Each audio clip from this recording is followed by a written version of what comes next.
episode 2 of our tutorial series. So what I'm going to be doing is we're going to basically be going through, we're going to actually be adding, we're going to do like a few effects now. So if you don't remember from the last episode, we made this short little edit.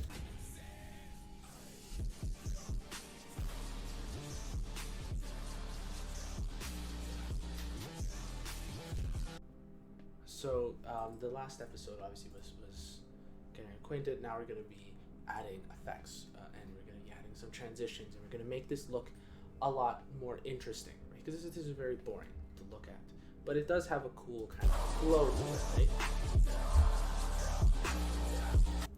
But we probably might want this to look a little more interesting. So there's a few different effects that we can do, and the first thing we're going to be doing is we're going to be doing what's called speed ramping. I'm going to show you how to do that in the video as well. So the first thing to do is with speed ramping is, well, we gotta understand how to do it. So the first thing we're gonna do is I'm going to just basically I'm just gonna grab some footage, random footage, just to show you. So I remove the audio. So what do we do from here? So how do I speed ramp? So what I want to do is I'm gonna click, I shoot, and I want to slow this down. Okay. So what I did here is I press Control R. So what you can do is you go retime controls. You see it's Control R. I use Control R as a thing, and you want to go retime curve. So you can set a hotkey for this. I didn't, but you go retime curve, and all you do is you want to basically zoom in. You want to, so if you notice, I don't see anything on the bar underneath it, but if I zoom in close enough, I can see this little sort of dot. And what this dot is, this is a keyframe. So this keyframe, I can basically select individual frames, and I can basically speed or slow down in between. So I'm going to select this frame up until, okay, that's when the gun disappears. I'm going to select this frame. So I have 1, 2, 3, 4 frames. That's it. And then they're going to, that's all that I have, and that's what I want to slow down. So I'm going to set this to 100%. 1, 2, 3, 4. And I want to slow these down somehow. So what am I going to do? What I'm going to do is I'm going to grab this, and I'm going to pull it. That's all. Now, one thing to keep in mind is that you can pull either at the top or at the bottom. If you pull at the bottom, it doesn't work as well. If you want to pull it at the top, directly at the top. So if you click this little button, you can go reset, or you can also just take this button here and you can actually just change the speed directly. But this is just change it to set values. I don't recommend that. It's easier to just actually set the keyframes so you have more control. So here, I'm going to set this as so I'm actually just gonna go here with this marker. I'm going to drag this up until I get like there we go, here. I'm gonna drag this out. I just want what I want. Okay, is, oh, this is having trouble, so I'm gonna press N, remove the snapping, bring this in. So when this hits, okay, I want to slow this down so that it's kind of like a slow motion pullback. So pull it up really, really slow, just for this, just to demonstrate. So what I want to stop it right here. So I could bring this down, or I kind of like how it is before, so I'm gonna actually bring it here, and then I'll deal with that later. Right, so this is one thing to keep in mind when select the marker here.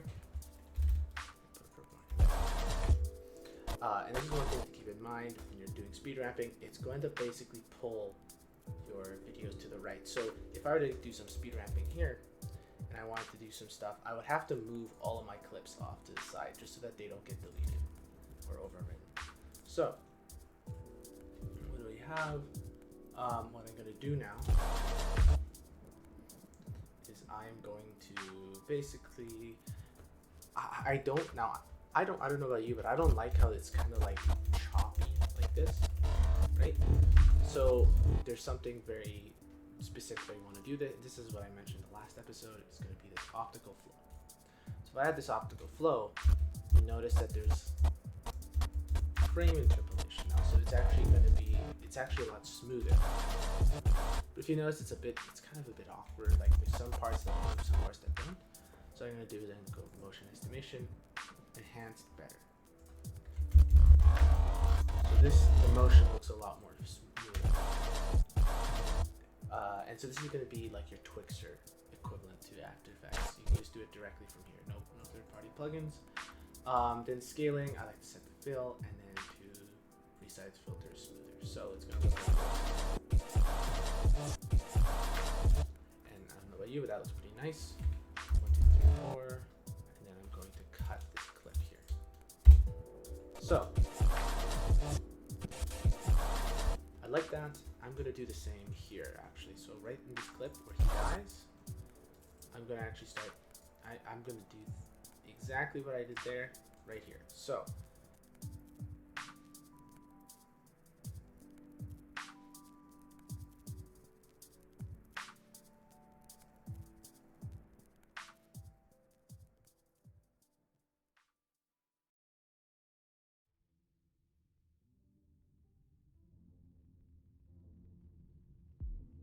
that's that. So that's sort of how we can go about with the retime curves. So I hope that made sense. Next, we want to add some effects to these. So this is where we're going to talk about. We're actually going to open up this open effects, and we're going to add some effects to do these transitions. So I mentioned we're going to be doing motion, or sort of like this time stretching and transitions today, and we are going to, but we're not going to be using these video transitions. The reason I don't really like these transitions; they're kind of cheesy. We can do some more interesting stuff by being just a little bit creative with the open effects that's available for us. So the first thing we want to do is think about what all of these do. So I would recommend practicing looking at these on your own. Personally, I find that some of the more interesting ones are going to be radio blur, zoom blur, direction blur. Those are all pretty cool. Other ones that are really good is not these color effects. I need to actually mark these as favorites, but so if I go here, it's going to be zoom blur, radio blur, direction blur. I like edge detect time to time. Mirrors is pretty good. Prism blur. I don't like tilt shift blur. Vignette, no. Watercolor is way too intensive. It's really hard to really get it to look good. Stop motion, no. Film grain, JPEG damage is kind of nice. And then let's see, film damage sometimes, but not always. Camera shake is a good one. And those are some of the more popular ones, or more common ones that I personally use a lot. Another one is that you should probably have on hand is this transform one. So I marked all these as favorites. For me, if I go, I can look through them, but what I find is I only end up using a few of these. So the ones I mainly use is going to be the Prism blur. So what I'm going to do is we're going to get into these effects. So blur strength, I'm going to set this as 0. I don't like the actual blur. I like the chromatic aberration because I can set it with the strength, and I can set the distance. So if you notice, if I set the strength all the way up, I have this kind of interesting kind of effect, right, with how it moves up and down. So you can do this for a kick. So it's like normal, and it kicks, and boom, boom, boom, right? So maybe I can put, like, if I play it, right, something like that. So I was obviously messing around a lot there. I find that if you set the strength really high, it looks better than if you set the strength low, because you kind of need higher aberration and it's very faint. But versus if you set the strength high, it distorts the image, which actually makes the effect overall a lot stronger, right? So I prefer having a very low aberration distance, but a very high amount of strength. And in the vignette size, I don't always worry about. I honestly forget about it, but I usually set it to 0.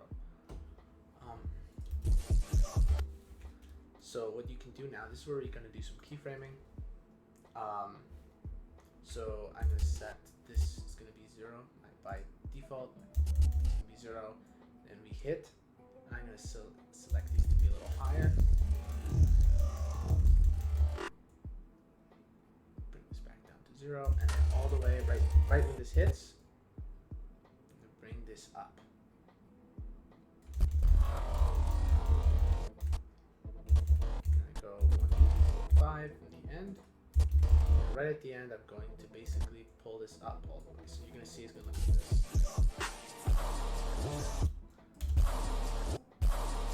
And that doesn't look that great on its own, but it's a good starting point. You can make some better transitions in this, honestly. This is a little slow. That's because I gotta go 3 and then I put this up higher. And then you gotta pull it down a little.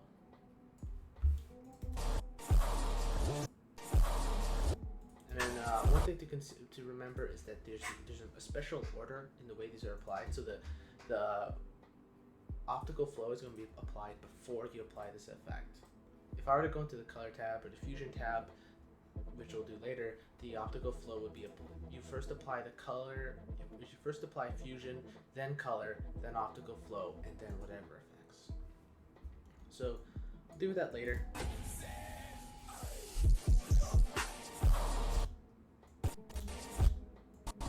Honestly, it doesn't look too bad. Could be worse. I've done better.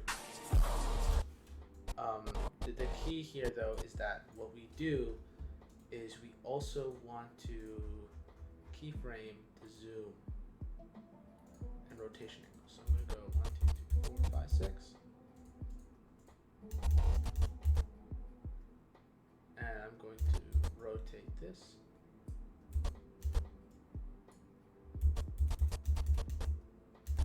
Oh, right, I gotta remove these keyframes. So I rotate it like this. I'm going to zoom in. Oops.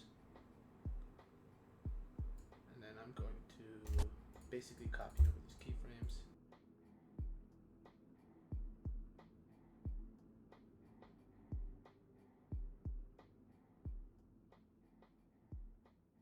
And obviously now I want to add some blurs as well. I probably should have done this earlier. We're going to add a zoom blur. So right here, this zoom blur is going to be I'm going to set it to 0 by default. All these blurs are going to be 0 until I get the hit, and then as soon as I move, so here I start moving, I'm going to set this amount to all the way to, yeah, basically the maximum. So it's going to look, and then I'm going to apply the zoom blur to this guy as well. Zoom blur all the way back here, and then I'm going to say, okay, I'm going to apply this backwards.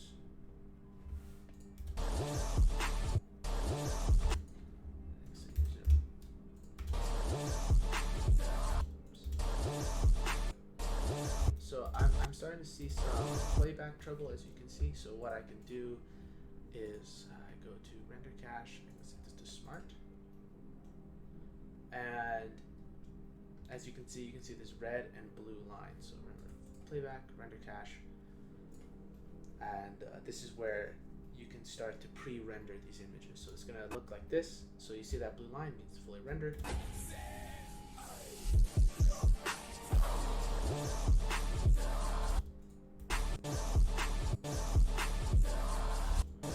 So that looks fine. I'm going to add a direction blur.